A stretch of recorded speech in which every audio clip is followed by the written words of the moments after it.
আপনার আয়াত তুলে ধরার আগে আমার চ্যালেঞ্জটা খেয়াল করেন। এখানে যা বলা আছে। যদি না পারেন, আপনি কি চ্যালেঞ্জের সাথে একমত? ঠিক আছে, এটা কি সেই শর্ত পূরণ করে? আমাকে আপনার পয়েন্টে যেতে দিন, যেখানে ঠিক আছে, পরের চেষ্টা। সেটা এই কারণে যে আপনি শুধু ঈশ্বরের নামটা সেখানে বলেছেন। যদি আপনি আজ মারা যান স্যার, তবে কি আপনি স্বর্গে যাবেন? আর যদি এটা প্রমাণ না করে, আপনি জানেন না আমাকে পদার্থ। আমার নাম ডেভিড ডোহার্টি। আমি কোরিয়া ইউনিভার্সিটির একজন প্রফেসর, আর সেখানে ইংরেজি পড়াই। আমি কি কোরআন থেকে কিছু পড়তে পারি? অবশ্যই। এটা সূরা ৫ আয়াত ৬৮ থেকে। সূরা ৫ তো সূরা ৫ আয়াত ৬৮-তে এটা হলো ইসলামের নবী মোহাম্মদ। তিনি খ্রিস্টান এবং ইহুদিদের বলছেন, তিনি বলছেন, আমাকে একটু খুঁজে বের করতে দিন। তিনি বলছেন, আচ্ছা, এটা আল্লাহ ইসলামের নবীর সাথে কথা বলছেন, তাই না? তিনি বলছেন, বলো হে কিতাবীগণ। এটা উদ্দেশ্য করে বলা হচ্ছে খ্রিস্টান এবং ইহুদিদের। বলো হে কিতাবীগণ, তোমাদের কোনো ভিত্তি নেই যতক্ষণ না তোমরা তাওরাত এবং ইঞ্জিল এবং তোমাদের রাবের কাছ থেকে তোমাদের কাছে যে ওহী এসেছে তা শক্ত করে আঁকড়ে ধরো। এটা হলো এমন এক ওহী যা রাবের কাছ থেকে তোমার কাছে আসে। এটা ইসলামের নবী ৬১০-৬২০ সেই সময়ের মধ্যে কোনো এক খ্রিস্টাব্দে বলেছিলেন। এবং এর মানে হলো যে যখন নবী মোহাম্মদ এই কথা বলেছিলেন, তখন খ্রিস্টান ধর্মগ্রন্থ এবং ইহুদি ধর্মগ্রন্থগুলো তাদের দৃঢ়ভাবে আঁকড়ে ধরার জন্য উপস্থিত ছিল। কারণ তা না হলে ইসলামের নবী মোহাম্মদ সাল্লাল্লাহু আলাইহি ওয়াসাল্লাম কেন খ্রিস্টান এবং ইহুদিদের বলবেন যে হে কিতাবীগণ, তোমাদের কোনো ভিত্তি নেই যতক্ষণ না তোমরা দৃঢ়ভাবে আঁকড়ে ধরো তাওরাত, ইঞ্জিল এবং তোমাদের কাছে আসা সমস্ত ওহী। এর মানে হল যে নবী মুহাম্মদ সাল্লাল্লাহু আলাইহি ওয়াসাল্লামের সময় ৬১০ খ্রিস্টাব্দে খ্রিস্টান ধর্মগ্রন্থ এবং ইহুদি ধর্মগ্রন্থগুলো ইহুদি এবং খ্রিস্টানদের দৃঢ়ভাবে আঁকড়ে ধরার জন্য উপস্থিত ছিল। তা না হলে নবী বলতেন না যে যাও এবং সেই ধর্মগ্রন্থগুলো দৃঢ়ভাবে আঁকড়ে ধরো। আর হ্যাঁ, তো আমাদের কাছে বাইবেল আছে যা ৬১০ খ্রিস্টাব্দের অনেক আগে থেকেই বিদ্যমান। আমাদের কাছে বাইবেল আছে। আমি সে বিষয়ে অবগত আছি। আমিও খ্রিস্ট ধর্মের একজন ছাত্র। ঠিক আছে, এবং আপনি খুব ভালো একটি প্রশ্ন করেছেন। ঠিক আছে, আপনার প্রশ্ন বুঝতে পেরেছি যে কোরআন বলছে যে কেন খ্রিস্টানরা ধর্মগ্রন্থগুলো আঁকড়ে ধরে না। ঠিক, তার মানে আপনার যুক্তি বলছে যে তার মানে নবী মুহাম্মদ সাল্লাল্লাহু আলাইহি ওয়াসাল্লামের সময়ে ইঞ্জিল এবং তাওরাত ছিল। আমি সাধারণত আপনার সাথে একমত। এখন আমি এর উত্তর দেব। ঠিক আছে। এখন আপনি কোরআনের শুধু একটা আয়াত নিয়ে বলতে পারেন না, আপনাকে পুরো কোরআন পড়তে হবে। তো আপনি যদি কোরআনের একটা আয়াত নেন, ভাই, হ্যাঁ, আপনি যদি আমার কথা শুনতে পান। আমি আপনার কথা শুনতে পাচ্ছি। না, আপনি যদি পড়েন আর শোনেন, আপনি মনোযোগ দিতে পারবেন না। আপনি একজন প্রফেসর, ঠিক আছে। আমি একজন মেডিকেল ডাক্তার। হ্যাঁ, আপনি পড়তে পারেন এবং শুনতেও পারেন, কিন্তু আপনি আমার উত্তরে মনোযোগ দিতে পারবেন না। তো আপনি যদি পড়তে চান, আপনি পড়েন এবং তারপর আমি উত্তর দেব। ঠিক আছে, আমি মনোযোগ দেব। আমার উত্তরে মনোযোগ দিন, তাহলে আপনি বুঝতে পারবেন এবং আপনি আমার উত্তরকে মূল্যায়ন করতে পারবেন। এখন কোরআনকে ফুরকানও বলা হয়, যা আমি আপনাকে আগেই বলেছি, ঠিক আর ভুলের বিচার করার মাপকাঠি হিসেবে। আরও যদি আপনি সহিহ বুখারীতে নবীর হাদিস পড়েন, এতে বলা আছে যে বাইবেল এবং তাওরাতে এমন যা কিছু আছে যা কোরআনের সাথে মিলে যায় আমরা তা গ্রহণ করি, যা বিরুদ্ধে যায় তা আমরা প্রত্যাখ্যান করি। যা মেলে না এবং বিরুদ্ধেও যায় না তা ঠিকও হতে পারে, ভুল হতে পারে। তো তার মানে আমাকে যদি আপনাকে বলতে হয়, আমি বাইবেলের এমন কিছু অংশ নেব যা কোরআনের সাথে মিলে যাচ্ছে এবং আপনাকে বলবো যে চলুন আমরা একটা সাধারণ বিষয়ে একমত হই। কোরআন আরও বলছে সূরা আল ইমরান আয়াত নাম্বার ৬৪-তে, কুল ইয়া আহলাল কিতাব, সেই কিতাবীদের বলো, কুল ইয়া আহলাল কিতাব, বলো হে কিতাবীগণ, তাআলাউ ইলা কালিমাতিন সাওয়াইন বাইনানা ওয়া বাইনাকুম, এসো সেই কথায় যে আমাদের এবং তোমাদের মধ্যে এক। প্রথম কথাটি কি? আল্লা না'বুদা ইল্লাল্লাহ, যে আমরা আল্লাহ ছাড়া কারো ইবাদত করি না, ওয়া লা নুশরিকা বিহি শাইয়্যান, যে আমরা তার সাথে কাউকে শরীক করি না, ওয়া লা ইয়াত্তাখিযা বা'দুনা বা'দান আরবাবান মিন দুনিল্লাহ, যে আমরা আল্লাহকে ছাড়া নিজেদের মধ্যে কাউকে রব বা পালনকর্তা হিসেবে গ্রহণ করি না।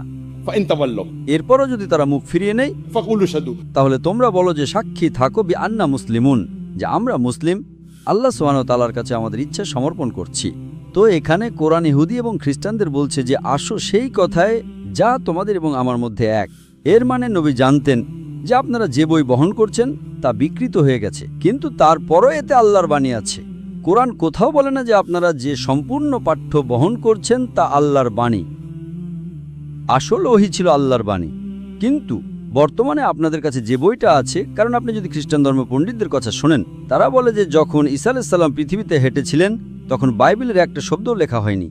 সবচেয়ে পুরানোটা হলো তার মৃত্যুর 70 বছর পর, আর আমরা এটা জানি। তো সেখানে যা কিছুই আছে যদি সেটা কোরআনের সাথে মিলে যায় তবে আমরা সেটাকে আল্লাহর বাণী হিসেবে মেনে নিই। তো আমি যদি আপনাকে বলি যে আপনি বিশ্বাস করেন বাইবেল আল্লাহর বাণী, আমি বিশ্বাস করি কোরআন আল্লাহর বাণী, চলুন আমরা একমত হই এমন কিছু মেনে চলার যা আমাদের মধ্যে এক। আমরা যদি সাধারণ বিষয়ে একমত হই, যা আলাদা তা নিয়ে আমরা কাল আলোচনা করব, ঠিক? ঠিক। এখন বাইবেল এবং কোরআনে যা কিছু সাধারণ বা এক তা যদি আমরা মেনে চলি, এমনকি আপনিও মানবেন যে এটা আল্লাহর বাণী, আমিও মানব এটা আল্লাহর বাণী, ঠিক না ভুল? ঠিক। তো কোরআন এটাই বলছে যে আসো সেই কথাই যে আমাদের মধ্যে এক, অন্তত যা কিছু সাধারণ তা মেনে চলার বিষয়ে একমত হই। যদি আপনি 10টা জিনিসে বিশ্বাস করেন, আমি 10টা জিনিসে বিশ্বাস করি, এই 10টা জিনিসের মধ্যে 5টা সাধারণ এবং 5টা আলাদা। তো চলুন আমরা একমত হই যে অন্তত সেই 5টা জিনিস মেনে চলব। তো কোরআন এটাই বলছে যে এমন কি যে 5টা জিনিস সাধারণ সেগুলো আপনারা মেনে চলছেন না, তাহলে আপনি নিজেকে কিভাবে খ্রিস্টান বলতে পারেন? ঠিক। এখন আমি আপনাকে একটা প্রশ্ন করতে চাই। ঠিক আছে। আপনি কি বিশ্বাস করেন যিশু ঈশ্বর? হ্যাঁ। ঠিক আছে, আমি আপনাকে বলবো যে ইসলাম হলো একমাত্র অখ্রিস্টান ধর্ম যা বিশ্বাস করাকে ইমানের একটা অংশ বানিয়েছে ঈসা আলাইহিস সালামের উপর। কোনো মুসলিমই মুসলিম নয় যদি সে বিশ্বাস না করে ঈসা আলাইহিস সালামের উপর। আমরা বিশ্বাস করি যে তিনি ছিলেন আল্লাহ সুবহানাহু ওয়া তাআলার সর্বশক্তিমান আল্লাহর অন্যতম শক্তিশালী রাসূল। আমরা বিশ্বাস করি যে তিনি ছিলেন মাসিহ, যার অনুবাদ হলো ক্রাইস্ট। আমরা বিশ্বাস করি যে তিনি আল্লাহর অনুমতিতে মৃতকে জীবন দিতেন। আমরা বিশ্বাস করি যে তিনি আল্লাহর অনুমতিতে অন্ধ এবং কুষ্ঠরোগীদের সুস্থ করতেন। মুসলিম এবং খ্রিস্টানরা আমরা একসাথে যাচ্ছি, কিন্তু কেউ কেউ জিজ্ঞেস করতে পারে যে আমাদের পথ আলাদা হলো কোথায়? পথ আলাদা হলো সেখানে যেখানে আপনি সহ বেশিরভাগ খ্রিস্টানই বিশ্বাস করেন যে যিশু ঈশ্বরের দাবি করেছিলেন। আমি আপনাকে বলছি যে এমন একটাও দ্ব্যর্থহীন বা স্পষ্ট কথা নেই সম্পূর্ণ বাইবেলে যেখানে যীশুখ্রিস্ট নিজে বলেছেন যে আমি ঈশ্বর, অথবা তিনি বলেছেন আমার ইবাদত করো। আমি যে কোনো খ্রিস্টানকে চ্যালেঞ্জ করছি, যদি কোনো খ্রিস্টান এরকম কোনো দ্ব্যর্থহীন কথা, কোনো স্পষ্ট কথা বাইবেলের যে কোনো জায়গা থেকে দেখাতে পারে যেখানে যীশুখ্রিস্ট নিজে বলেছেন যে আমি ঈশ্বর, অথবা তিনি বলেছেন আমার ইবাদত করো, আমি ডক্টর জাকির নায়েক এক্ষুনি খ্রিস্টান ধর্ম গ্রহণ করতে প্রস্তুত।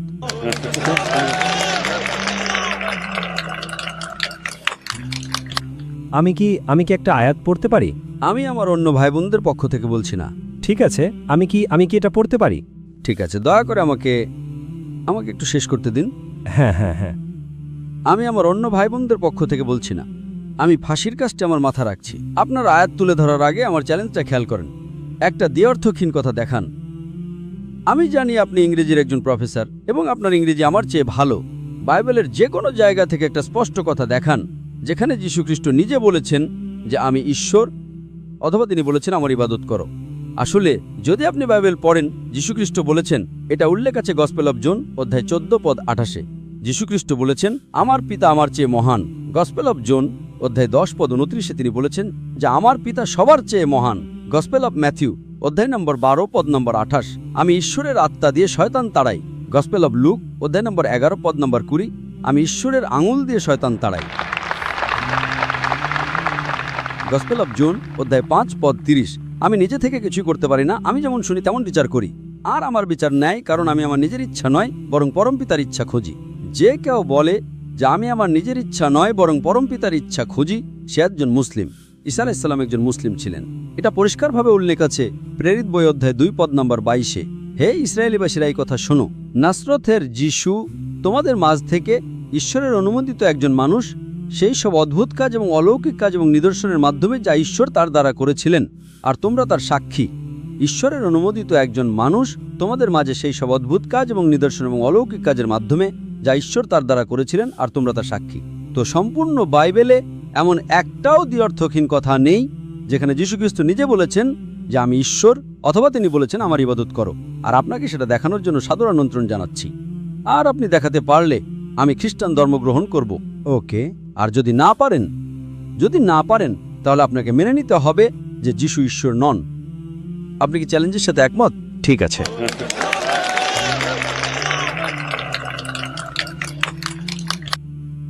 ওকে, ধন্যবাদ ভাই।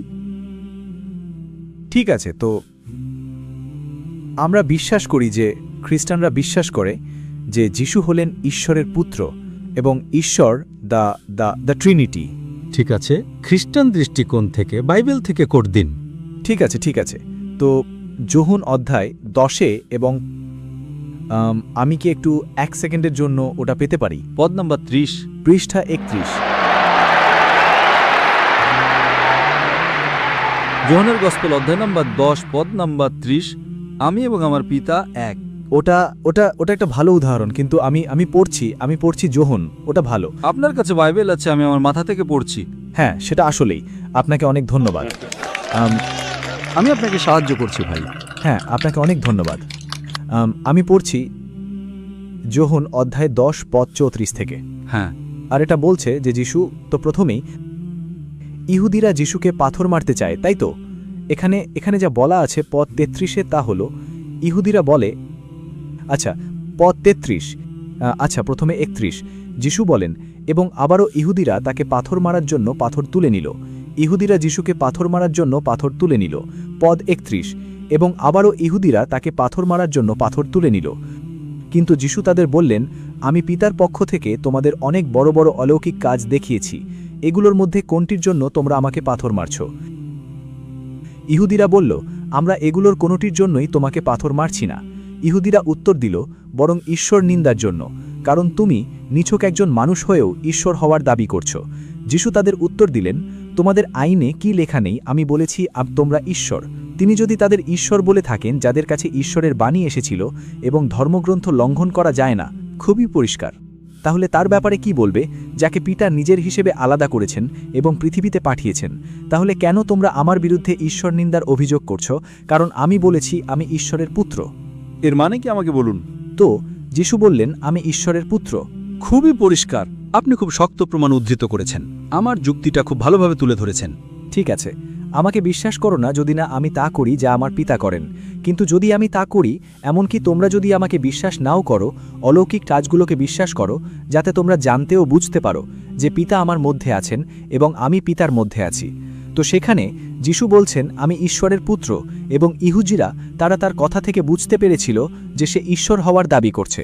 তো এই একটা লেখা আমাকে দেখায় যে যিশু পরিষ্কারভাবে ঈশ্বর হওয়ার দাবি করেছেন। প্রথমেই পয়েন্ট নাম্বার 1, এটা কোনো ব্যর্থ কথা নয়, এটা মোটেও স্পষ্ট কথা নয়। কিন্তু তিনি বলেছিলেন, না, এটা হলো আমি ঈশ্বরের পুত্র। ঈশ্বরের পুত্র মানে এই নয় যে সে ঈশ্বর।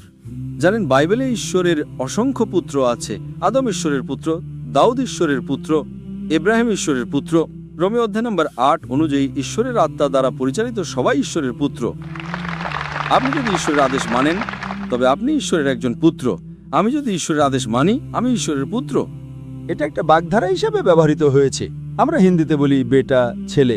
ধরুন যদি আমি বলি একটা ছোট্ট বাচ্চা আছে, সে আসে, ঠিক আছে ছেলে উপরে আসো, এর মানে ছেলে, এর মানে এই নয় যে জন্ম দেওয়া ছেলে, এর মানে ছেলে। তো ঈশ্বরের অসংখ্য পুত্র আছে।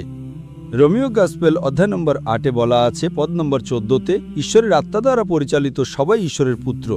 আপনি যদি ঈশ্বরের আত্মা দ্বারা পরিচালিত হন, আপনি যদি ঈশ্বরের আদেশ মানেন তবে আপনি ঈশ্বরের একজন পুত্র। আমি যদি ঈশ্বরের আদেশ মানি আমি ঈশ্বরের পুত্র। আমি খুব ভালো করেই জানি যে যীশু খ্রিস্ট আলাইহিস সালাম ঈশ্বরের একজন বার্তাবাহক ছিলেন, তাকে অবশ্যই ঈশ্বরের পুত্র বলা উচিত। পুত্র বাইবেলের পরিভাষায় এমন অনেকে আছে। তো আপনি কি বোঝাতে চাচ্ছেন দাউদ ঈশ্বর? আপনি কি বোঝাতে চাচ্ছেন ইব্রাহিম ঈশ্বর? আপনি কি বোঝাতে চাচ্ছেন আপনি ঈশ্বর? আপনি কি বোঝাতে চাচ্ছেন আমি ঈশ্বর? কিন্তু ইহুদিরা তারা তো এটা জানতো, তাই না? এবং তারা থামুন। কিন্তু ঈশ্বরের পুত্র তো ঈশ্বর নয়। আমি যদি বলি ও আমার ছেলে, এটা কি আমি আর সে এক হয়ে যায়? কিন্তু যিশুর শিক্ষা থেকে ইহুদিরা বুঝেছিল যে তিনি ঈশ্বর হওয়ার দাবি করছেন। খুবই ভালো। জানেন, ভারতে আমি যখন হিন্দু ধর্মগ্রন্থগুলো থেকে উদ্ধৃতি দিই তখন হিন্দুরা এসে আমার পা ছুঁয়ে এবং আমাকে ভগবান বলে। তো হিন্দুরা আমাকে ভগবান বলে, এতে কি আমি ভগবান হয়ে যাই? না, আমি বলছি ও এটা ভুল, এটা শিরক। আপনি ওইভাবে উদ্ধৃতি দিচ্ছেন বেদের মতো করে, আপনাকে ভগবানের অবতার হতে হবে। তারা আমার পা ছুঁয়ে এবং আমাকে ভগবান বলে। শুধুমাত্র তারা আমাকে ভগবান বলে বলে আপনি কি বলতে পারেন যে জাকির নিজেকে ভগবান বলেছে? এটা কি সেই শর্ত পূরণ করে যে এমন একটা স্পষ্ট কথা দেখান যেখানে জাকির বলেছে যে সে ভগবান? না, অন্য কেউ আমাকে ভগবান বলছে। একইভাবে এখানেও আপনি যদি প্রেক্ষাপট পড়েন, জনের গসপেল অধ্যায় নম্বর 31-এর পর থেকে তারা বলে তিনি যীশুখ্রিস্ট। তাদের জিজ্ঞেস করেন যোহানের গসপেল অধ্যায় নম্বর 31 যে তোমরা আমাকে পাথর মারছো কেন? তারা বলে আমরা তোমার কাজের জন্য পাথর মারছি না, বরং তুমি ঈশ্বর নিন্দা করছো তাই। তারপর যীশু খ্রিস্ট তাদের কাছে পরিষ্কার করে বলছেন তিনি ঈশ্বর নিন্দা করছেন না। ও যীশু কি বলেন ঠিক আছে আমি ঈশ্বর, আমাকে পাথর মারো? তিনি সেটা বলেননি। তিনি বলেছেন যে কোন ভালো কাজের জন্য তোমরা আমাকে পাথর মারছো। এরপর আপনি পদ নম্বর 32 যান, আমরা তোমার ভালো কাজের জন্য পাথর মারছি না, আমরা পাথর মারছি কারণ তুমি ঈশ্বর নিন্দা করছো তাই। তারপর তিনি বলেন তোমাদের ধর্মগ্রন্থ থেকে পাঠানো হয়নি যে যাদের কাছে ঈশ্বরের বাণী এসেছে তাদেরকে যদি তোমরা ঈশ্বর বলো? এখন ঈশ্বরের বাণী আসে বার্তাবাহকের কাছে। মুসার কাছে ঈশ্বরের বাণী এসেছিল, তো মুসা কি ঈশ্বর হয়ে যান? যিশুর কাছে ঈশ্বরের বাণী এসেছিল, তিনি ঈশ্বর হয়ে যান না। মুহাম্মদ সাল্লাল্লাহু আলাইহি সাল্লামের কাছে ঈশ্বরের বাণী এসেছিল, তিনি ঈশ্বর হয়ে যান না। তো তিনি বলছেন যে সেই মানুষগুলো যাদের কাছে ঈশ্বরের বাণী এসেছে তাদেরকে যদি তোমরা ঈশ্বর বলো তবে আইন ভাঙেননি। ক্রস রেফারেন্স গীত সংহিতা অধ্যায় নম্বর 82 যান, ক্রস রেফারেন্স, সেখানে বলা আছে যে আপনারা তাদের ঈশ্বর বলেন, পদ নম্বর 6, এতে আইন ভাঙা যায় না। তো এখানে ভাই, তো এখানে যিশু আলাইহিস সালাম তাদের বলছেন যে যদি আপনি এমন কোনো ব্যক্তিকে ঈশ্বর বলেন যার কাছে ঈশ্বরের বাণী পাঠানো হয়েছে তাদেরকে যদি তোমরা ঈশ্বর বলো তবে ধর্মগ্রন্থ লঙ্ঘন করা হয় না, কারণ এই ঈশ্বরের জিটা হলো ছোট হাতের জি। ঠিক আছে, তার মানে এই নয় যে তিনি ঈশ্বর। ঠিক আছে, তাহলে কিন্তু এই পদে আপনার কথার বিষয়ে কোথাও এমনটা বলা নেই যে আমি আর তুমি, আপনি আর আমি, আমরা এক। এটা হলো উদ্দেশ্যে এক হওয়া। আপনি যদি ক্রস রেফারেন্সে ফিরে যান, ক্রস রেফারেন্স, এটা উদ্দেশ্যে এক হওয়া। যেমন আমার বাবা একজন ডাক্তার, আমি একজন মেডিকেল ডাক্তার, আমি এবং আমার বাবা এক, আমরা আমাদের উদ্দেশ্যে এক। এর মানে এই নয় যে আমরা একটা সসেজের মধ্যে এক, এর মানে এই নয় যে মানুষ হিসেবে আমরা এক। কোথায় এমন কথা বলা নেই। আসলে যীশু খ্রিস্ট আলাইহিস সালাম তারা যদি ভাবতো যে তিনি ঈশ্বর, তাহলে তার বলা উচিত ছিল হ্যাঁ আমি ঈশ্বর, আমাকে পাথর মারো, কারণ একজন ঈশ্বরকে পাথর মারে তো ব্যথা দেওয়া যায় না। ঠিক, সেটা ঠিক। তো ইহুদিরা যদি তাকে বলে যে সে ঈশ্বর, তার বলা উচিত ছিল খুব ভালো, তোমরা ঠিক ধরেছ, আমি ঈশ্বর। তিনি বলছেন না কোন ভালো কাজের জন্য তোমরা আমাকে পাথর মারছো। তারা বলে আমরা ভালো কাজের জন্য পাথর মারছি না, আমরা পাথর মারছি কারণ তুমি ঈশ্বর নিন্দা করছো তাই। তারপর তিনি বলেন আমি ঈশ্বর নিন্দা করি না, কারণ যাদের কাছে ঈশ্বরের বাণী এসেছে তাদেরকে যদি তোমরা ঈশ্বর বলো, তার মানে তিনি তাদের কাছে প্রমাণ করতে চাইছেন যে তিনি ঈশ্বর নন, তিনি ঈশ্বরের একজন বার্তাবাহক। আপনাদের ধর্মগ্রন্থ যা বলছে আমি একই কথা বলছি। ঠিক আছে। আচ্ছা, দ্বিতীয় চেষ্টা কোনো সমস্যা নেই। ঠিক আছে, তো প্রথম চেষ্টায় প্রমাণ হলো যে যিশু ঈশ্বরের বার্তাবাহক। ঠিক, ওকে, আচ্ছা, ঠিক। যখন হিন্দুরা এসে আপনার পা চুম্বন করলো এবং বলল আপনি ভগবান, তখন আপনি কি বলেছিলেন? আমি বলেছিলাম এটা শিরক, ঈশ্বর নিন্দা। এটা ঈশ্বর নিন্দা। কারণ আপনি ভালো, কারণ আপনি একজন ভালো মানুষ, আপনি তাদের বিপথে নিতে চান না। যিশু আমার চেয়ে উত্তম। ঠিক, তো আর যীশু খ্রিস্ট আলাইহিস সালাম বলেছিলেন মথির গসপেল অধ্যায় নম্বর 19 পদ নম্বর 16 ও 17তে, যখন একজন মানুষ এসে যীশু খ্রিস্টকে আলাইহিস সালাম বলে, ভাই আপনি যদি আমার কথা শুনেন, যখন একজন মানুষ এসে যীশু খ্রিস্টকে আলাইহিস সালাম বলে, ভালো গুরু, আমার কোন ভালো কাজগুলো করা উচিত যাতে আমি অনন্ত জীবনে প্রবেশ করতে পারি, যীশু খ্রিস্ট আলাইহিস সালাম বলেছিলেন আমাকে ভালো বলো না, ঈশ্বরের কথা তো বাদই দিলাম, যীশু খ্রিস্ট আমার চেয়ে উত্তম 10 লক্ষ গুণ, 10 লক্ষ গুণ। তো যীশু খ্রিস্ট বলেন আলাইহিস সালাম, তুমি আমাকে ভালো বলছো কেন? ঈশ্বরের কথা তো বাদই দিলাম, একটা মাত্র ও দিয়ে গড, তুমি আমাকে ভালো বলছো কেন? কেবল একজনই ভালো আছেন, তিনি হলেন স্বর্গের পিতা।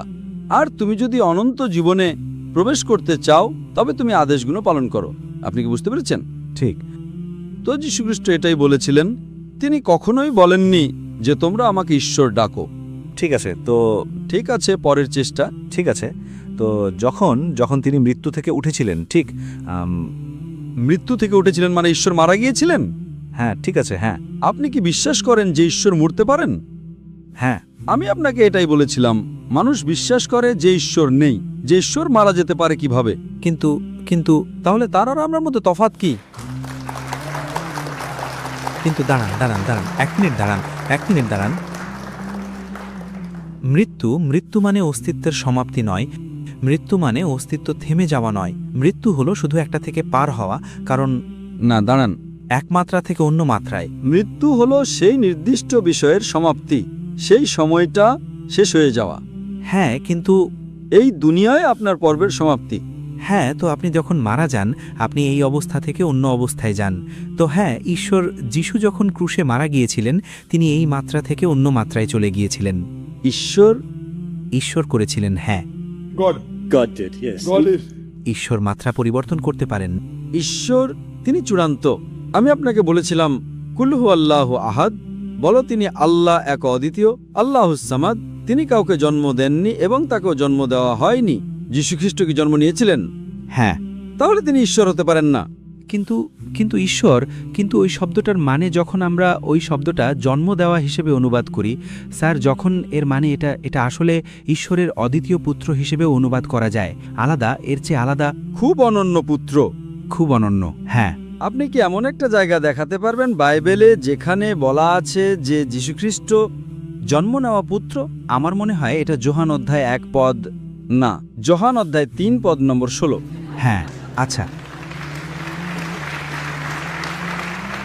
আচ্ছা, এটা যোহান অধ্যায় 1, ঠিক? জন্ম নেওয়া পুত্র। না না, যোহান অধ্যায় 1 এটা নিয়ে কথা বলে না। আমি আপনাকে চ্যালেঞ্জ করছি। ঠিক আছে, যোহান অধ্যায় 1 জন্ম নেওয়া পুত্র নিয়ে কথা বলে না। যোহান অধ্যায় 1 বলে যে শুরুতে ছিল বাক্য, বাক্য ঈশ্বরের সাথে ছিল এবং বাক্য ঈশ্বর। সেটা জন্ম নেওয়া পুত্র নয়। আপনি যদি যোহানের গসপেল অধ্যায় নম্বর 3 পদ নম্বর 16 পড়েন, কারণ ঈশ্বর জগৎকে এতটাই ভালোবেসেছিলেন যে তিনি তার একমাত্র জন্ম নেওয়া পুত্রকে দিয়েছিলেন, যে কেউ তাকে বিশ্বাস করে সে মরবে না বরং অনন্ত জীবন লাভ করবে। আমি শুধু এটা পড়ছি। দাঁড়ান দাঁড়ান দাঁড়ান, আমি শেষ করিনি। এই ভাই কিং জেমস ভার্সন থেকে বলছেন, কারণ ঈশ্বর জগৎকে এতটাই ভালোবেসেছিলেন যে তিনি তার একমাত্র জন্ম নেওয়া পুত্রকে দিয়েছিলেন, যে কেউ তাকে বিশ্বাস করে সে মরবে না বরং অনন্ত জীবন লাভ করবে। এখন আপনি যদি রিভাইজ স্ট্যান্ডার্ড ভার্সন পড়েন, যা সর্বোচ্চ যোগ্যতার সম্পন্ন 32 জন পণ্ডিত দ্বারা সংশোধিত এবং 50টি ভিন্ন ভিন্ন সহযোগী সম্প্রদায়ের সমর্থন পুষ্ট, তারা বলে এই জন্ম নেওয়া শব্দটি একটি প্রক্ষেপণ, একটা বিনোদন, একটি মন গড়া কথা, এবং তারা এটাকে বাইবেল থেকে বের করে দিয়েছে। ঠিক আছে। তো তো এই জন্ম নেওয়ার শব্দটি যেটা বাইবেলে কেবল একবারই আছে যীশুখ্রিস্টকে, সেটাকে বাইবেল থেকে বের করে দেওয়া হয়েছে একটা প্রক্ষেপণ হিসেবে, একটা বানোয়াট বিষয় হিসেবে, একটি মন গড়া কথা হিসেবে, যা কোরআনের আরও কাছাকাছি আসে। ঠিক আছে, তো আমাকে আপনার পয়েন্টে যেতে দিন, যেখানে হিন্দুরা এসে আপনার পা চুম্বন করলো, ঠিক, এবং তারা বলল আপনি ভগবান, আর আপনি বললেন না, সেটা বাজে কথা, তাই তো? সেটা ঈশ্বর নিন্দা, বাজে কথা নয়, ঈশ্বর নিন্দা। ঠিক আছে, তো তাহলে ঈশ্বর নিন্দা। ঠিক আছে, তো তারপর শিষ্য থমাস যিশুর কাছে এলেন, ঠিক তো? এটা হলো যোহান অধ্যায় 20, আর এটার পদ এটা 24 পদ দিয়ে শুরু হয়, কিন্তু আর 28 আসলে। তবে আমাকে পদ 28 বলুন। থমাস যিশুকে বললেন, আমার প্রভু এবং আমার ঈশ্বর। আর যিশু বললেন, কারণ তুমি আমাকে দেখেছো তাই তুমি বিশ্বাস করেছ, আমার প্রভু এবং আমার ঈশ্বর। যিশু বলেননি, থমাস ওটা বাজে কথা, আমাকে ঈশ্বর বলো না। কিন্তু থমাস যিশুকে বলে, ঠিক, থমাস বলে, ভাই, আমার প্রভু এবং আমার ঈশ্বর। তারপর যিশু তাকে বললেন, কারণ তুমি আমাকে দেখেছো তাই তুমি বিশ্বাস করেছ, ধন্য তারা যারা না দেখেও বিশ্বাস করেছে। তো সেখানে আবারও যিশু ঈশ্বরত্ব মেনে নিচ্ছেন। না ভাই, বলেননি।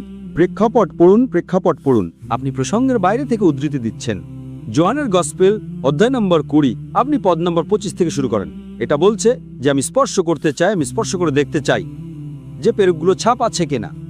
ঠিক ঠিক তিনি বলেছিলেন, ধন্য তারা যারা আমাকে না দেখেও বিশ্বাস করে। ঠিক আছে, এসো আমাকে স্পর্শ করো। তারপর তিনি বলেন, ও মাই গড। এর মানে কি? উদাহরণস্বরূপ আমি যদি বলি, ও মাই গড 5টা বেজেছে, আপনি বলবেন না যে আমাকে ঈশ্বর বলো না। এটা একটা বিষয়সূচক কথা। আমি ঈশ্বরের সাথে কথা বলছি, ও মাই গড 5টা বেজেছে, তো আপনি বলবেন না যে আমাকে ঈশ্বর বলো না। না ডাক্তার, দাঁড়ান। যখন আমি বলি, ও মাই গড 5টা বেজেছে, আপনি কি বলবেন, ভাই জাকির আপনি আমাকে ঈশ্বর বলছেন কেন? আপনি জানেন আমি আপনাকে ঈশ্বর বলছি না। এটা একটা বিস্ময়সূচক কথা। তো যখনই সে যীশু খ্রিস্ট আলাইহিস সালামকে স্পর্শ করে আর পেরকের ছাপ দেখে, ও মাই গড, সে যিশুকে ঈশ্বর বলছে না, সে তার ঈশ্বরকে ডাকছে। কিন্তু ইংরেজি ভাষায় এটা একটা বিস্ময়সূচক শব্দ। আপনি ইংরেজির একজন প্রফেসর, কিন্তু আমি যদি বলি ও মাই গড, এর মানে কি যে আমি আপনাকে ঈশ্বর বলছি? সেটা তো ঈশ্বর নিন্দা, সেটা তো ঈশ্বরের নাম বৃথায় নেওয়া, ঠিক না, বৃথা নয়। কিন্তু আপনি যখন ওভাবে বলেন, ও মাই জি, না, ধরুন আমি বললাম, ও মাই গড এখন 5টা বেজেছে, সেটা কি ঈশ্বর নিন্দা? সেটা এই কারণে যে আপনি শুধু ঈশ্বরের নামটা সেখানে বলেছেন কোনো কারণ ছাড়াই। এটা অনেকটা একটা গালি দেওয়ার মতো। তার মানে আপনি ডাকেন। আমরা ভালো কাজে ঈশ্বরের নাম ব্যবহার করতে পারি। ও মাই গড, আমাকে যেতে হবে, সমস্যা কি? সেটা ভালো নয়। এটা কি অনুমোদিত নয়? সেটা ভালো নয়। থমাস, কোথায় বলা আছে যে এটা ভালো নয়? আমাকে বলুন। আচ্ছা, ঠিক আছে।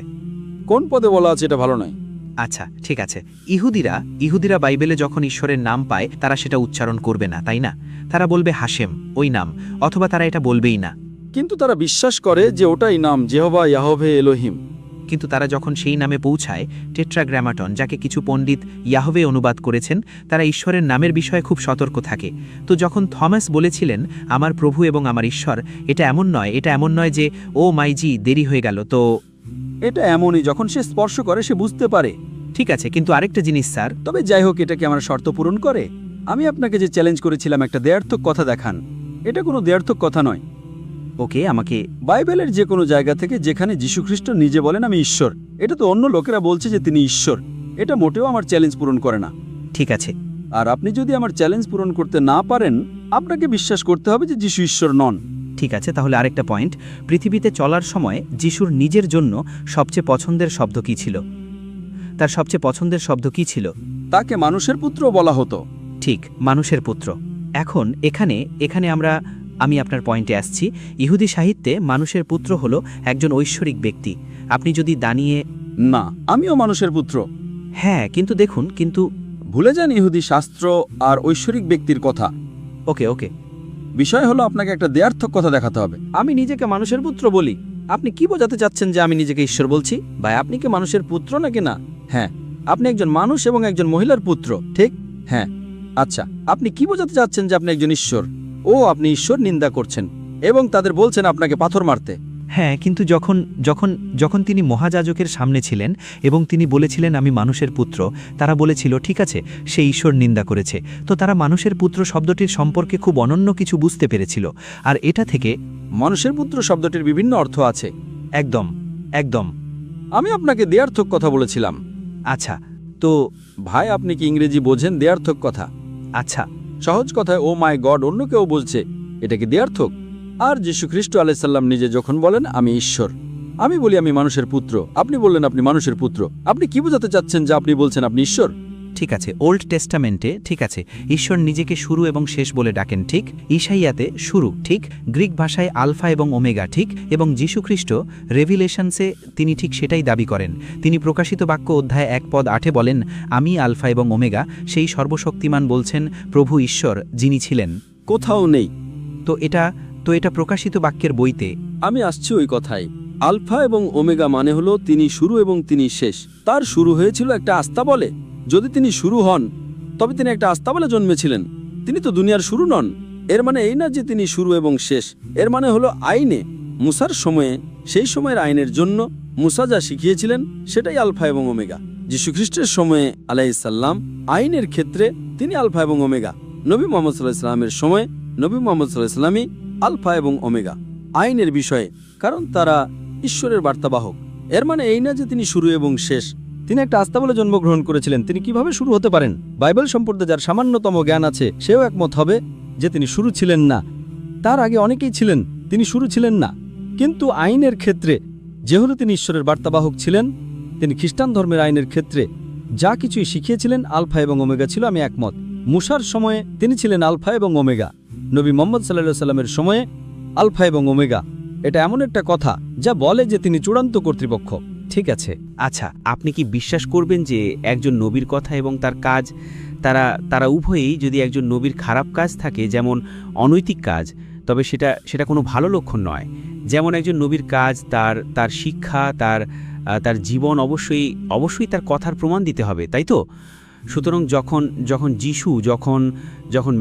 যখন থমাস এসে যিশুকে বলেছিলেন আমার প্রভু এবং আমার ঈশ্বর, যদি যিশু ঈশ্বর না হতেন এবং তিনি না চাইতেন যে লোকেরা পথভ্রষ্ট হোক, কারণ যিশু তো জানতেন যে লোকেরা শুনবে ম্যাথিউ বলেছেন আমার প্রভু এবং আমার ঈশ্বর, তাহলে ভাই যদি আমি আপনাকে বলি, তাহলে দাঁড়ান, তাহলে যিশু বলতেন থমাস আমাকে আমার ঈশ্বর ডেকো না, তুমি কি করছো?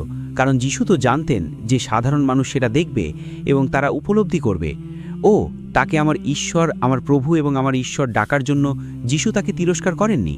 যিশু একজন ভালো নবী হিসেবে যদি তিনি ঈশ্বর না হতেন, যিশু বলতেন থমাস ও কথা বলো না, আমি ঈশ্বর নই, তুমি এসব কি আবল তাবল বলছো? আপনি আগেই সেটা বলেছেন যখন লোকটি বলেছিল ভালো প্রভু, কেন আমাকে ভালো বলছো? কারণ এর একটা বিশেষ প্রেক্ষাপট আছে। দাঁড়ান, আমি আপনাকে বলছি। এখন ভালো আমার ঈশ্বর, তিনি আপনার এবং আমার মতোই বুঝেছিলেন। যখন আমি আপনাকে বলি ও মাই গড, সে কি এটা বলেছে?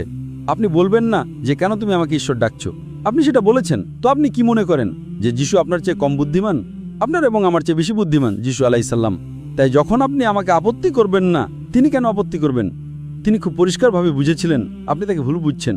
যখন লোকটি বলেছিল ভালো প্রভু, তিনি আপত্তি করেছিলেন কেন তুমি আমাকে ভালো বলছো? আর একজন নবী স্ববিরোধী হতে পারেন না, আপনি নিজেই বলেছেন। এটা খুবই পরিষ্কার গসপেল অব ম্যাথিউ অধ্যায় 19 পদ 16-17-তে। কেন তুমি আমাকে ভালো বলছো? ভালো কেবল একজনই আছেন যিনি স্বর্গের পিতা। এটা খুবই পরিষ্কার। কিন্তু যখন থমাস বলেন ও আমার ঈশ্বর, এটা একটা আবেগসূচক শব্দ যে তিনি ঈশ্বরের কাছে প্রার্থনা করছেন, যিশুর কাছে নয়। এটা যে কেউ বুঝতে পারে।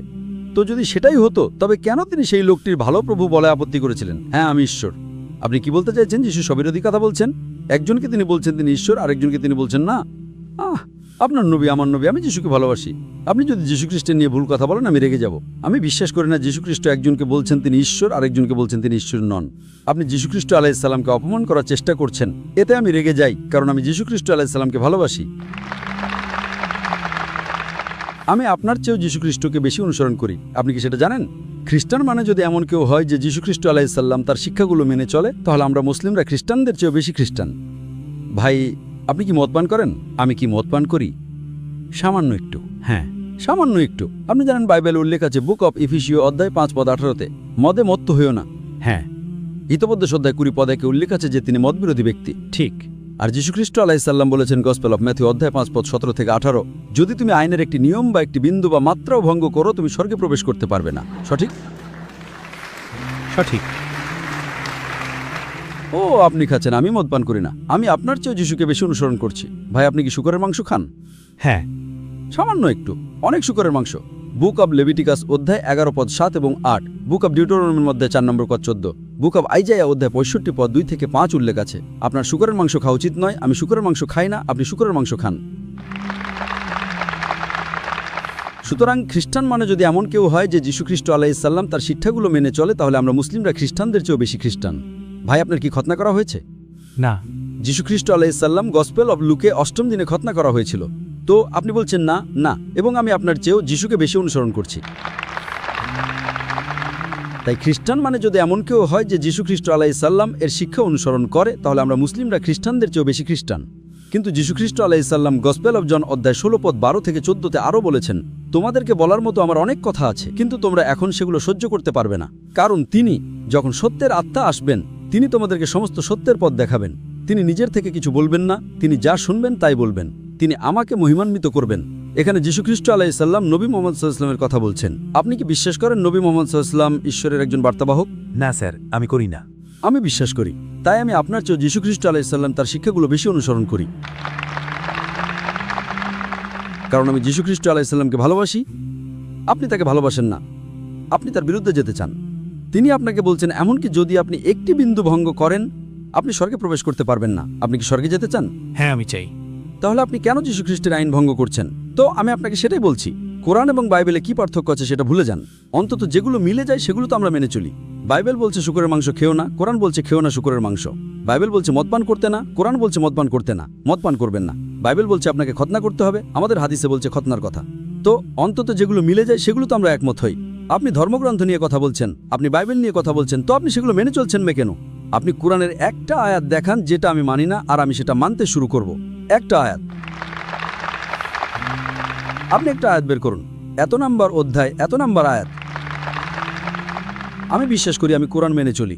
এমন হতে পারে আমার আছে আমি ভুল কিছু করছি। আপনি একটা আয়াত দেখান। ডক্টর জাকির, কোরআনের এত নাম্বার অধ্যায়, এত নাম্বার আয়াতে বলছে আপনি যদি এটা করে থাকেন থামান, আমি থামিয়ে দেব। আপনি যদি এটা না করেন করুন, আমি করব, কারণ আমি বিশ্বাস করি আল্লাহ তাআলা কোরআন নাজিল করেছেন, আমি সেটা কাজে লাগাই। আপনি বাইবেলের এতটাই মেনে চলছেন না। আপনি মুহাম্মদ সাল্লাল্লাহু আলাইহি ওয়াসাল্লামের উপর বিশ্বাস করেন না। আপনি বিশ্বাস করেন না যে ঈশ্বর একজনও। আপনি শুকরের মাংস খেতে চান, আপনি মদপান করতে চান। তার মানে যিশুর প্রতি আপনার এতটা ভালোবাসা নেই যে আপনি মদপান ছেড়ে দিতে পারেন। আপনি যীশু খ্রিস্ট আলাইহিস সালামকে এতটাও ভালোবাসেন না যে আপনি শুকরের মাংস ছাড়তে পারেন না। এটা কেমন ভালোবাসা? আপনি আমার প্রিয় নবী মুহাম্মদ সাল্লাল্লাহু আলাইহি ওয়াসাল্লাম যা বলেছেন তার যে কোনো কিছু নির্দেশ করুন, আমি আমান না সাদ্দাক না, আমি শুনি এবং আমি স্বীকার করি আর আমি বিশ্বাস করি। আচ্ছা, আসলে আমি এক ঈশ্বরেই বিশ্বাস করি, শুধু একজন ঈশ্বর, একজন ঈশ্বর যিনি চিরন্তনভাবে 3 জন মানুষের মধ্যে বিদ্যমান। সেটা কোথায়? 3 জন আলাদা ব্যক্তির মধ্যে। ট্রিনিটি নিয়ে কথা বলছেন। আমাকে আমাকে এটা পড়ে শোনাতে দিন। দাঁড়ান ট্রিনিটি হ্যাঁ, এটা সঠিক। বাইবেলের যে কোনো জায়গায় আমাকে দেখান যেখানে বাইবেলে ট্রিনিটি শব্দটি আছে। এটা সঠিক। কোনো ট্রিনিটি নেই। ট্রিনিটি শব্দটি বাইবেলে নেই, এটা সঠিক, কিন্তু এটি কোরআনে আছে। আপনি কি সেটা জানেন? হ্যাঁ, আমি জানি। আপনি সেটা জানেন। কোরআনে বলা আছে ট্রিনিটি শব্দটি বলো না, সেটা তোমার জন্য ভালো হবে। সঠিক। সূরা নিসা অধ্যায় 4 আয়াত 171। ولا تقولوا ثلاثة ট্রিনিটি বলো না, انتهوا خير لكم। বিরত হও, এটা বন্ধ করো, এটা তোমার জন্য ভালো। হ্যাঁ, আপনি সেটা অনুসরণ করছেন। ট্রিনিটি শব্দটি বাইবেলে নেই, কিন্তু আমাকে আমাকে দেখুন, আমাকে আমাকে এটা পড়ে শোনাতে দিন। আপনি বলেছেন, আমি বলতে চাইছি এটা হলো ওল্ড টেস্টামেন্ট, ঠিক আছে? আর এটা হলো মানে এখান থেকেই খ্রিস্টানরা ট্রিনিটি বিষয়টা পেয়েছে। অন্যান্য জায়গাও আছে, তবে এটা হলো আইজাইয়া অধ্যায় 9 এবং এটা হলো পদ 6। ভাই, আমরা আপনাকে একটা সুযোগ দেব। প্রথমত আপনি জানেন যে আমরা গত 8 ঘন্টা ধরে কথা বলছি, এখনও সম্পূর্ণ বাইবেল থেকে এমন কোনো স্পষ্ট দিয়ে অর্থহীন বিবৃতি প্রমাণ করতে পারেননি যেখানে যীশুখ্রিস্ট আলাইসাল্লাম নিজে বলেছেন যে তিনি ঈশ্বর বা বলেছেন আমার উপাসনা করো। আপনি কি এটা মেনে নিতে প্রস্তুত যে যীশু ঈশ্বর নন, বরং ঈশ্বরের একজন বার্তাবাহক? আমি কি পড়তে পারি? আমি কি আপনাকে একটা আয়াত পড়ে শোনাতে পারি? একটা আয়াত, শুধু একটা। ওই আয়াতের পর আপনি কি মেনে নেবেন যে যীশু ঈশ্বর নন? না, আপনি বিশ্বাস করতে চান না যে যীশু ঈশ্বর নন, আপনি তাকে অনুসরণ করতে চান না। আপনি কেমন খ্রিস্টান? ঠিক আছে স্যার, কিন্তু দেখুন, আমাকে শুধু এটা পড়তে দিন। না, আমি জানতে চাই আপনি বলছেন যীশু হলেন ঈশ্বর। হ্যাঁ, আমি বলছি তিনি ঈশ্বর নন, ঠিক? তবুও আপনি তার শিক্ষাগুলো অনুসরণ করতে চান না। আমি তার শিক্ষাগুলো অনুসরণ করতে চাই। ঠিক। তাহলে কে যীশুকে বেশি ভালোবাসে, আপনি না আমি? কে যীশু খ্রিস্টের অনুসারী?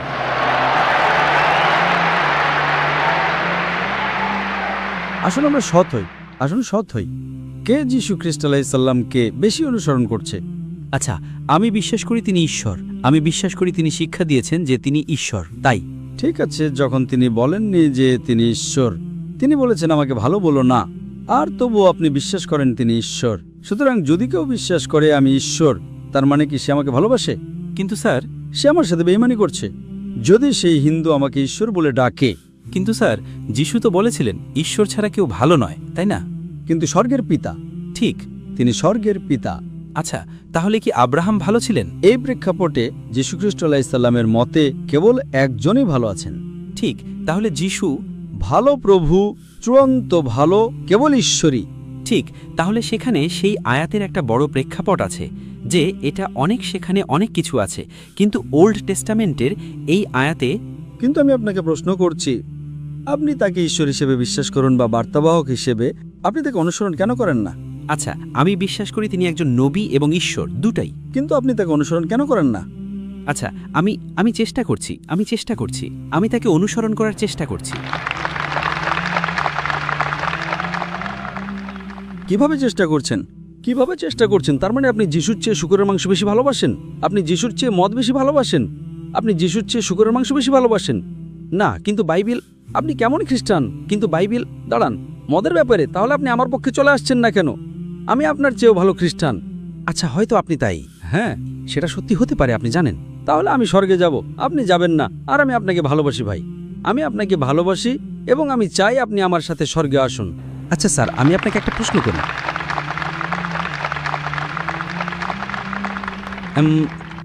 কিভাবে আপনি জানেন যে আপনি স্বর্গে যাবেন? আপনি কিভাবে জানেন? কারণ যদি আমি ধর্মগ্রন্থগুলো মেনে চলি, আমি যদি ঈশ্বরের বাণী মেনে চলি, তবে আমি স্বর্গে যাব। যদি আপনি মেনে না চলেন, যদি আপনি আজ মারা যান স্যার, ঈশ্বর না করুন, কিন্তু যদি আপনি আজ মারা যান, তবে কি আপনি স্বর্গে যাবেন এখনই? ইনশাআল্লাহ। আপনি জানেন না? ইনশাআল্লাহ। আপনি জানেন না? আমি জানি। যদি আমি আজ মারা যাই, আমি জানি আমি স্বর্গে যাব। আমি জানি আমি যাব। কেন? কারণ আমি জানি আমি স্বর্গে যাব, কারণ আমার সমস্ত পাপ ক্রুশে যিশু নিয়ে নিয়েছিলেন। তাই আমি ঈশ্বরকে বলতে পারি, ঈশ্বর, তোমার পুত্র আমার সব শাস্তি নিয়ে নিয়েছেন, এবং আমি নিশ্চিত থাকতে পারি। ঈশ্বরের কোনো পুত্র নেই। আপনি ঈশ্বরকে ছোট করছেন এটা বলে যে ঈশ্বরের কোনো পুত্র আছে। আমার ঈশ্বরের কোনো পুত্র নেই, তিনি জন্ম দেন না। আমার ঈশ্বর সর্বশ্রেষ্ঠ, তার কোনো পুত্রের প্রয়োজন নেই। আর আপনার ঈশ্বর আর আমার ঈশ্বর একই। আপনি ঈশ্বরকে ছোট করছেন। আর ঈশ্বর কেন আপনার আর আমার জন্য তার পুত্রকে হত্যা করবেন? বোকামি। কারণ তিনি আপনাকে ভালোবাসেন। কল্পনা করেন একটা কোম্পানির একজন মালিক আছেন, আর তিনি কর্মচারীকে বলছেন, ঠিক আছে, এখন আমি সব কর্মচারীর জন্য আমার ছেলেকে হত্যা করছি। তুমি বিশ্বাস করো যে আমি তোমার জন্য আমার ছেলেকে হত্যা করেছি, আর তুমি স্বর্গে যাবে? বোকামি। আপনি কি কোনো মালিক কেমন বলতে শুনেছেন? আপনি ঈশ্বরকে বোকা বানাচ্ছেন। এটা কি বোকামি নয়? বোকামি যে তিনি তার পুত্রকে হত্যা করছেন আর আপনাকে বলছেন বিশ্বাস করো যে আমার পুত্র মারা গেছে। ঈশ্বর কেন তার পুত্রকে হত্যা করবেন? প্রথমত ঈশ্বরের পুরো পুত্র নেই, আর কেনই বা তিনি তার পুত্রকে হত্যা করবেন? কোরআন বলছে সূরা নিসা সূরা নম্বর 4 আয়াত নম্বর 40, আল্লাহ তাআলা অনুপরিমাণও অবিচার করেন না। এমন একজন অবিচারক ঈশ্বর, তিনি তার নির্দোষ পুত্রকে হত্যা করছেন। আচ্ছা স্যার, আপনি কি বিশ্বাস করেন যে ঈশ্বর পাপের উপর রাগান্বিত হন? ঈশ্বর, আমি আপনাকে বলছি ঈশ্বর অবিচারক নন। দ্বিতীয় প্রশ্নে যাবেন না। না, রাগান্বিত। দাঁড়ান। প্রথমত আপনি দ্বিতীয় তৃতীয় প্রশ্নে লাফিয়ে যাওয়া বন্ধ করুন ভাই। এভাবে আমরা সারা রাত ধরে চলতে থাকবো, তাতে কি লাভ? আপনি এখনো প্রমাণ করতে পারেননি যে যিশু হলেন ঈশ্বর, আর আপনি বলেছিলেন যে যদি আপনি প্রমাণ করতে না পারেন তবে বিশ্বাস করবেন তিনি ঈশ্বর নন। তাহলে কি আমি প্রথম ওল্ড টেস্টামেন্ট পড়তে পারি? এটা প্রমাণ করবে যে যিশু হলেন ঈশ্বর, যদি আমি এই একটা আয়াত পড়তে পারি। আর যদি এটা প্রমাণ না করে তবে আপনি বিশ্বাস করবেন যিশু ঈশ্বর নন। আচ্ছা, যদি এটা প্রমাণ না করে, ঠিক আছে, যদি এটা প্রমাণ না করে, না, আপনি দেখুন, আপনি আমাকে বলছেন আপনি বিশ্বাস করবেন না। যদি আপনি বিশ্বাস না করেন তবে আপনি অন্ধবিশ্বাস করছেন। আপনি কেন আমার সময় নষ্ট করছেন? যেমন কেউ বলে 2 + 2 = 5। ঠিক আছে, যদি এটা না হয় আপনি আমাকে যাই প্রমাণ করে দেখান, আমি তবুও বিশ্বাস করব 2 + 2 = 5। কেন আমার সময় নষ্ট করছেন? হ্যাঁ, ঠিক আছে, যদি এটা না হয়। আরও অনেক মানুষ প্রশ্ন করার জন্য অপেক্ষা করছে। ভাই, আমি আপনার প্রতি অনেক সদয় হয়েছি। আমি কি আপনার প্রতি সদয় হয়নি? হ্যাঁ, একটা আয়াত দিন, একটা আয়াত, শুধু একটা আয়াত। এবং যদি এটা প্রমাণ না করে যে যিশু ঈশ্বর, তবে আমি বিশ্বাস করব না যে তিনি ঈশ্বর। ঠিক আছে, তো এটা হলো আইজাইয়া অধ্যায় 6 না অধ্যায় 9? আইজাইয়া অধ্যায় 9 এবং এটা পদ 6। ঠিক আছে, এটা এরকম বলছে, এটা যিশুর কথা নয়।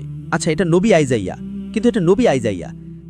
তিনি বলছেন, কারণ আমাদের জন্য এক শিশুর জন্ম হয়েছে, আমাদের এক পুত্র দেওয়া হয়েছে, আর তার কাঁধের উপর থাকবে শাসনভার, এবং তাকে ডাকা হবে বিস্ময়কর পরামর্শদাতা, পরাক্রমশালী ঈশ্বর, চিরন্তন পিতা, শান্তির যুবরাজ।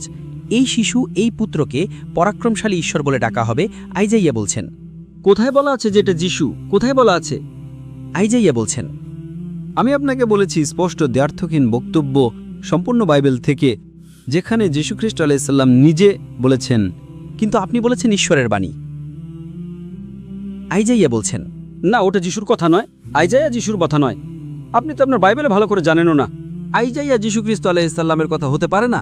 তবুও তিনি একজন নবী, কিন্তু এটা কি যিশুর কথা? তাই ঈশ্বরের বাণী, এবং আইজাইয়া বলছে ঈশ্বরের ছেলে। এবং সম্পূর্ণ বাইবেলে যীশুখ্রিস্ট আলাইহিস সালাম খুব জোর কয়েক পৃষ্ঠা কথা বলেছেন। সেখানে লাল অক্ষরে লেখা বাইবেল বলে একটা জিনিস আছে। আপনি কি সেটা সম্পর্কে জানেন? হ্যাঁ, লাল অক্ষরের বাইবেল। লাল অক্ষরগুলো যদি আপনি একসাথে রাখেন, সেগুলো কোনো খবরের কাগজের 1 বা 2 পৃষ্ঠাও হবে না। সঠিক? হ্যাঁ, আমি চেয়েছিলাম আপনি সেখান থেকে উদ্ধৃতি দেন, কারণ সেটা যিশুর কথা। আমি কি আপনাকে বলিনি যে আমি ইঞ্জিলে ঈসাতে বিশ্বাস করি? আমি ইঞ্জিলে আইজাইয়াতে বিশ্বাস করি না, আমি ইঞ্জিলে যিশুতে বিশ্বাস করি। তো এখন আপনি আবারও ব্যর্থ হলেন। দুঃখিত, আমি দুঃখিত। আমি ঈশ্বরকে প্রার্থনা করি তিনি আপনাকে সঠিক পথ দেখান আর আপনার এই অন্ধবিশ্বাস দূর করেন। আমিও ঈশ্বরের কাছে আপনার জন্য একই প্রার্থনা করি। হ্যাঁ, ঈশ্বরের কাছে প্রার্থনা করুন, প্রকৃত ঈশ্বরের কাছে, যিশুর কাছে নয়, যিশুর নামে। যিশু নয়, যিশু একজন মাধ্যম। তিনি কখনোই বলেননি যে তিনি ঈশ্বর। সুতরাং আপনি একজন মিথ্যা ঈশ্বরের কাছে প্রার্থনা করছেন। আমার জন্য মিথ্যা ঈশ্বরের কাছে প্রার্থনা করবেন না, সত্য ঈশ্বরের কাছে প্রার্থনা করুন। রাইট? আর আসুন সাধারণ বিষয়ে আসি। আপনি ঈশ্বরের কথা মেনে চলছেন না, আপনি শূকরের মাংস খাওয়া ছাড়ছেন না, আপনি মদপান ছাড়ছেন না, আপনি খতনা করছেন না, আর যিশু বলেছেন তিনি ঈশ্বর নন, তবু আপনি বিশ্বাস করেন তিনি ঈশ্বর। এত সব বিষয়ে আপনি ঈশ্বরের বিরুদ্ধে যাচ্ছেন, আর আপনি ঈশ্বরের কাছে প্রার্থনা করতে চান। যদি আপনি ঈশ্বরের বিরুদ্ধে যান, ঈশ্বর কি আপনার কথা শুনবেন? না। তো সেজন্যই অন্তত আমি আশা করি ঈশ্বর আমার কথা শুনবেন, আর আমি প্রার্থনা করি তিনি আপনাকে সঠিক পথ দেখান, যাতে আপনি সত্য ঈশ্বরে বিশ্বাস করেন আর আপনি সঠিক পথে আসেন। ভাই, আমি ভেবেছিলাম আপনি একজন ইংরেজির প্রফেসর আর আপনি আপনার কথা রাখবেন। আমি দুঃখিত যে আপনি প্রমাণ করতে পারলেন না যে যিশু হলেন ঈশ্বর, আর আপনি আপনার কথাও রাখতে পারলেন না। কিন্তু আমি প্রার্থনা করি যে আল্লাহ আপনাকে সাহস দেন, সর্বশক্তিমান ঈশ্বর আপনাকে সত্য গ্রহণ করার সাহস দেন।